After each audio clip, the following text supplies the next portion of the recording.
নিবনুৱা যুৱক-যুৱতীসকলৰ আত্মনিৰ্ভৰশীলতাৰ প্ৰতি বিশেষ ভূমিকা গ্ৰহণ কৰি আহিছে ডিব্ৰুগড়ৰ বন্ধন বেংকে। ডিব্ৰুগড়ৰ বিভিন্ন প্ৰান্তত ডিব্ৰুগড় শাখাৰ বন্ধন বেংকে ঋণ প্ৰদান কৰি হাঁহি বিৰিঙাবলৈ সক্ষম হৈছে বহুতো নিবনুৱা ব্যক্তিক। ডিব্ৰুগড়ৰ ৰাজীৱ ঘোষ নামৰ ব্যক্তিজনে ডিব্ৰুগড়ৰ বন্ধন বেংকৰ পৰা এবছৰৰ পূৰ্বে 1,50,000 টকাৰ ঋণ লৈ চহৰৰ নালিয়াপুলত আৰম্ভ কৰিছিল ব্যৱসায়। এতিয়া ব্যক্তিজনৰ নিজাববীয়াকৈ ব্যৱসায় কৰি স্বাৱলম্বিতাৰ পথ মুকলি কৰিছে। অন্যহাতে ডিব্ৰুগড়ৰ বৈৰাগী মঠৰ লিলি গগৈ নামৰ এগৰাকী মহিলাই 2012 চনতে 30,000 টকাৰ ঋণ লৈ আৰম্ভ কৰিছিল নিজাববীয়াকৈ ব্যৱসায়। এতিয়া মাজে সময়ে বন্ধন বেংকৰ পৰা ঋণ লৈ আত্মনিৰ্ভৰশীল হৈছে মহিলাগৰাকীয়ে। আৰু এনেদৰে বিভিন্নজনৰ মুখত হাঁহি বিৰিঙোৱা বন্ধন বেংকৰ পৰা ভৱিষ্যতেও সহায়ৰ আশা কৰিছে উদ্যমী মহিলা তথা লোকসকলে। মোৰ নাম ৰাজীৱ ঘোষ হয়। মই প্ৰথম বন্ধন বেংকৰ পৰা 30,000 টকা লোন লৈছিলোঁ। তাৰপিছত দোকান ষ্টাৰ্ট কৰিলোঁ। তাৰপিছত 50,000 টকা ল'লোঁ, আকৌ বঢ়ালোঁ। কাষ্টমাৰ বাঢ়িছে লাহে লাহে। তাৰপিছত আকৌ 1 লাখ টকা পালোঁ লোন। তাৰ পৰা লাষ্ট মই 1.5 লাখ টকা লোন লৈ কিনে এতিয়া পুৰা ব্যৱসায়টো চলাই আছোঁ। এইটো কোনো আমাৰ ইয়াৰ ওপৰত আত্মনিৰ্ভৰশীল হৈ আছে। কোনোবা যদি ল'ব বিচাৰে থাকে ল'ব পাৰে। মোৰ নিচিনা এনেকুৱা বিজনেছ দোকান খুলি কেনে বিজনেছ কৰিব পাৰে। দোকান খোলক বা যি খোলক কৰিব পাৰে, সেইটো ক'ব বিচাৰিছোঁ। আৰু মোৰ ভালেই চলিছে এতিয়া। আৰু কি ক'ম আৰু এতিয়া এইটোৱে ক'ব বিচাৰিছোঁ যে মোৰ নিচিনা যদি আকৌ কোনোবা লৈ কেনে ল'ব বিচাৰে তো ল'ব পাৰে, লৈ কেনে ব্যৱসায় কৰিব পাৰে।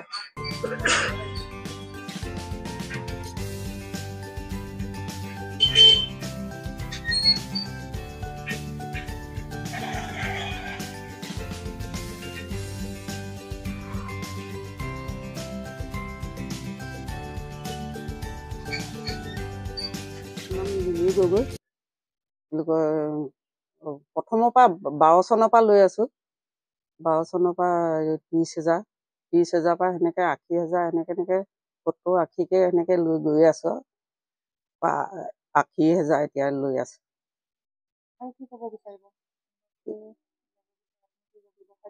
নহয়, ব্যৱসায়টো মোৰ ভালেই। এখন সৰুৰ পৰা এতিয়া এনেকৈ চলি আছোঁ বুলি কয়। ঘৰৰ সংসাৰো চলাই আছোঁ, হেৰি কৰি আছোঁ।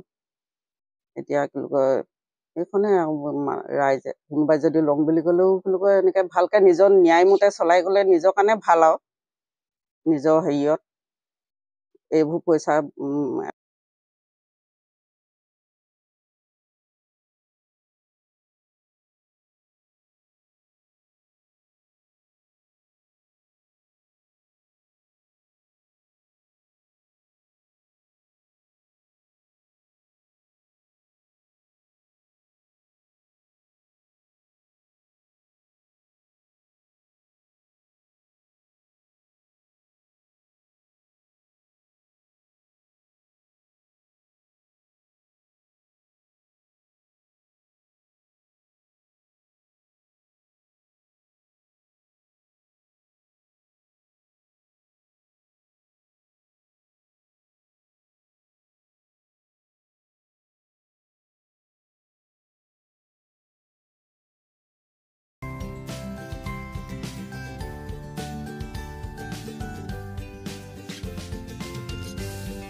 ডিব্ৰুগড়ৰ পৰা দীপিকা বৰুৱাৰ ৰিপৰ্ট, প্ৰতিদিন লাইভ আছাম।